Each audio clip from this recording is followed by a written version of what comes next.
Visakhapatnam వెంకోజీపాలెంలోని Karachi bakery వద్ద RSS, BJP జనజాగరణ సమితి ఆధ్వర్యంలో నిరసన కార్యక్రమాన్ని చేపట్టారు. పాకిస్తాన్ మూలాలు ఉన్న కరాచీ బేకరీ పేర్లను వెంటనే తొలగించాలని డిమాండ్ చేశారు. ఇండో పాక్ మధ్య యుద్ధ వాతావరణం నేపథ్యంలో ఈ ఆందోళన చేపట్టారు. 10 రోజుల వ్యవధిలో కరాచీ పేర్లను మార్చకపోతే ఈ ఉద్యమాన్ని మరింత ఉధృతం చేస్తామంటున్న బీజేపీ రాష్ట్ర కార్యదర్శి వంశీ యాదవ్తో మా ప్రతినిధి Satish Naidu face to face. పహల్గామా హిందూ పర్యాటకులపైన చేసిన ఉగ్రదాడిలో 26 మంది మరణించడంలో కేంద్ర ప్రభుత్వం పాకిస్తాన్కి యుద్ధానికి సిద్ధమంటున్న నేపథ్యంలో దేశవ్యాప్తంగా ఉన్న కరాచీ బేకరీలపై జనజాగృతి సమితి, అలాగే ఆర్ఎస్ఎస్, బీజేపీ కార్యవర్గం అంతా కూడాను ఆ నేమ్ను తొలగించాలని అంటూ ఇక్కడ ధర్నా నిర్వహిస్తున్నారు. అయితే ఆ కరాచీ పాకిస్తాన్ మూలాల పేర్లున్న కరాచీ బేకరీని నిర్మూలించాలని మనతో పాటు బీజేపీ రాష్ట్ర కార్యదర్శి మనతో పాటు ఉన్నారు. సార్, ఇది చెప్పండి, అసలు ప్రధానంగా మీ డిమాండ్ ఏంటి? Nation first, party next, self last నినాదంతో మేము పెరుగుతున్నామండి. చిన్నప్పటి నుంచి మేము ఈరోజు జాతీయవాది, ఈరోజు కరాచీ పేరుని మేము తొలగించాలని కోరుకుంటున్నాం. ఎందుకంటే బెనారస్ బేకరీ కానీ, హిందూ బేకరీ కానీ, తిరుపతి బేకరీ కానీ, లేకపోతే మన సింహాచల అప్పన్న స్వామి బేకరీ కానీ పాకిస్తాన్లో పెడితే ఉంటుందా? ఆ ఆలోచన తలలో వచ్చిన వెంటనే నోట్లో మాట బయటికి రాకముందే వాళ్ళని ప్రాణం పీక కోసి చంపేస్తారు.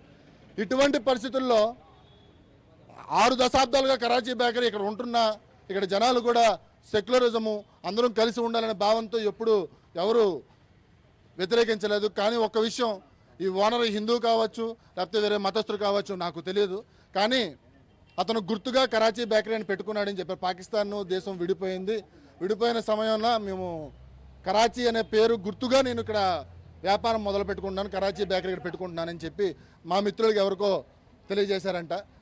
ఒక్క విషయం చెప్తున్నా, 5 దశాబ్దాలు అయింది, 6 దశాబ్దాల వరకు మీకు ఇష్టమైన గుర్తు పెట్టుకున్నారు. కానీ ఈరోజు పాకిస్తాన్ యుద్ధం మొదలు పెడుతుంది, యుద్ధాన్ని సంధిస్తుంది. భారతదేశం కూడా పూర్తిగా యుద్ధం చేయడానికి నిర్ణయించుకుంది. ఇటువంటి పరిస్థితుల్లో 28 మంది హిందువులను, 28 మంది భారతీయులను ఈరోజు చంపేసి మారణహోమం చేసి మతతత్వాన్ని, ఉగ్రవాదాన్ని దేశానికి లోపలికి వస్తుంటే ఈరోజు కరాచీ బేకరీ ఓనర్ వారిని డైరెక్ట్గా సూటిగా అడుగుతున్నా, నువ్వు దేశభక్తుడివేనా? కరాచీ పేరు ఇక్కడ పెట్టుకుంటున్నావు, నువ్వు దేశభక్తుడివేనా? నువ్వు దేశభక్తుడు అయితే ఇమీడియట్గా కరాచీ బేకరీ మార్చి దేశీ బేకరీనో, భారత్ బేకరీనో, నేషనల్ బేకరీనో ఏదైనా పెట్టుకో. కానీ పాకిస్తాన్ యొక్క మూలాలు భారతదేశంలోకి వస్తున్నాయంటే ఖచ్చితంగా 10 రోజుల్లో మీ టైం ఇస్తున్నాం. పేరు మార్చకపోతే 10 రోజుల్లో కరాచీ బేకరీ అనే బోర్డుని పెట్రోల్ వేసి తగలబడతామని డైరెక్ట్గా వార్నింగ్ ఇస్తున్నాం. ఇక్కడే కాదు, దేశవ్యాప్తంగా ఎక్కడెక్కడ కరాచీ బేకరీలు ఉన్నాయో అన్ని చోట్ల ఇది జరుగుతుంది. దీనికోసం అవసరమైతే జాతీయ అధ్యక్షుల వాళ్ళతో కూడా మాట్లాడతాను. ఈ ఉద్యమం ఇక్కడి నుంచి మొదలైందా, లేదంటే రాష్ట్ర వ్యాప్తంగా జరుగుతుందండి? లేదు, మేము చూసాము, 2-3 సార్లు గమనించాం. కానీ మన వాళ్ళదే కదా, మన హిందూ సాంప్రదాయం ఉన్న వాళ్ళదే కదా, మన దేశం ఉన్న వాళ్ళదే కదా. ప్రధానంగా ఇక్కడ చూసుకుంటే ఇక్కడ మొత్తం తయారీ ఇక్కడే ఉంది, ఇక్కడ పనిచేసే వాళ్ళందరూ కూడా ఇక్కడ వాళ్ళే ఉన్నారు, పేరు ఒకటే అక్కడ ఉంది. అందువల్లే మీరు వ్యాపార సామ్రాజ్యం 6 దశాబ్దాలుగా కరాచీ పేరు పెట్టుకొని మీరు వాడుకున్నారు. కానీ ఇకపై నుంచి దేశభక్తుడిగా వ్యాపారం చేసుకోమని, ఇక్కడ ఉన్న వాళ్ళకి ఉపాధి కల్పించమని, ఇక్కడ ఉన్న వాళ్ళందరినీ వాళ్ళ టేస్టులతో ముగ్ధపరచమని కోరుకుంటున్నాను. ఇక్కడున్న పేరు మాత్రం పెట్టుకోమని. ప్రధానంగా అంటే మీరు ఒక ఆర్ఎస్ఎస్ సభ్యులుగా మిమ్మల్ని అడుగుతున్నాను, అక్కడ జరిగిన దాడిలో హిందువా కాదు అంటూ నిర్ధారణ చేసుకొని చంపడాన్ని ఎలా చూసుకోవచ్చు అంటారు? అక్కడ హిందూ కాదు అని తెలుసుకొని ఖచ్చితంగా చంపారండి. ఎందుకంటే అక్కడ ఉన్న వాళ్ళు నేను మాట్లాడడం జరిగింది, ఇక్కడ చంద్రబాబు గారి ఇంటికి కూడా నేను వెళ్ళడం జరిగింది, అది కాదు అని చెప్పారు. ఎంతటి దౌర్భాగ్యమో, హిందుత్వ యొక్క దౌర్భాగ్యమో, లేకపోతే దీని గురించి మాట్లాడంటే కళ్ళలో నీరు వస్తున్నదండి. వాళ్ళు చెక్ చేశారంటే ఇది చాలా అవమానించింది. ముఖ్యంగా వాళ్ళు మతాన్నే కాదు, భారతదేశాన్ని కూడా వాళ్ళు అగౌరవపరిచి దేశానికి ఉగ్రవాదం అంటే నేనేంటో చూపించాలనే అహంకారంతో అతను వెనకతలో ఎవరున్నారో మనకు తెలియదు. కానీ పాకిస్తాన్కి లేదు, వాళ్ళకి అంత ధైర్యం ఎక్కడి నుంచి వచ్చిందో, వాళ్ళకి అలాంటి బుద్ధి ఏ విధంగా ఉందో అన్నది మాకు అర్థం కాలేదండి.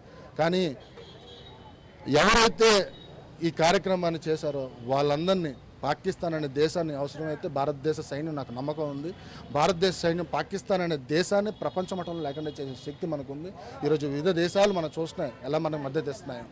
ఇలాంటి పరిస్థితుల్లో మన దేశంలో మన మనుషులు కూడా బయటకు వచ్చి వాళ్ళకి మద్దతు ఇవ్వాల్సిందిగా కోరుకుంటున్నాం. ఈ ప్రధానంగా మనం చూసుకున్నట్లయితే ముస్లిం సంఘాలు కూడాను మన హిందూ ముస్లిం సంఘాలు కూడా హిందూ దేశంలో ఉన్న ముస్లిం సంఘాలు కూడా వచ్చి మన సంఘీభావం తెలుపుతుంది. దాన్ని ఏ విధంగా తీసుకొచ్చి అంటారు? హిందుత్వం అంటే చాలామంది మతం అనుకుంటారు. హిందుత్వం అంటే మతం కాదు. హిందుత్వం అనేది ఒక కల్చరు. హిందుత్వంలోని ముఖ్యంగా మీరు చూసుకోవాల్సిన ద్వేషం ఉండదు. అందరినీ కలుపుకొని వెళ్ళిందే హిందుత్వం.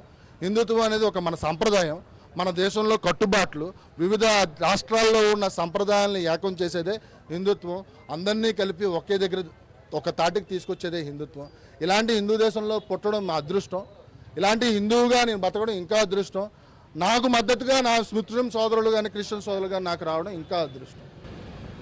అది ప్రధానంగా మనం చూసుకున్నట్లయితే పాకిస్తాన్ మూలాల పేర్లు ఉన్న కరాచీ బ్రేకరీని గత 5-6 దశాబ్దాలుగా చేసుకుంటున్నారు. దాన్ని అయితే ఇప్పటికైనా కానీ ఈ యుద్ధ నేపథ్యంలో ఆ పేర్లను తొలగించి మీరు వ్యాపార సామ్రాజ్యం చేసుకోండి. మాకు ఆ వ్యాపారం గురించి అయితే మాకు ఇబ్బంది ఏం లేదు. కాబట్టి మీరు ఆ పేరును మార్చుకొని మీరు వ్యాపార సామ్రాజ్యాన్ని నడుపుకోవాలని అంటూ అటు జనజాగృతి కానీ ఇటు ఆర్ఎస్ఎస్ బీజేపీ సభ్యులు కూడాను దీని మీద డిమాండ్ చేస్తున్న కార్యక్రమం చూసుకుంటూ ఉన్నాము. Cameraman Srinivasa, Satish Naidu, prime news, Visakhapatnam.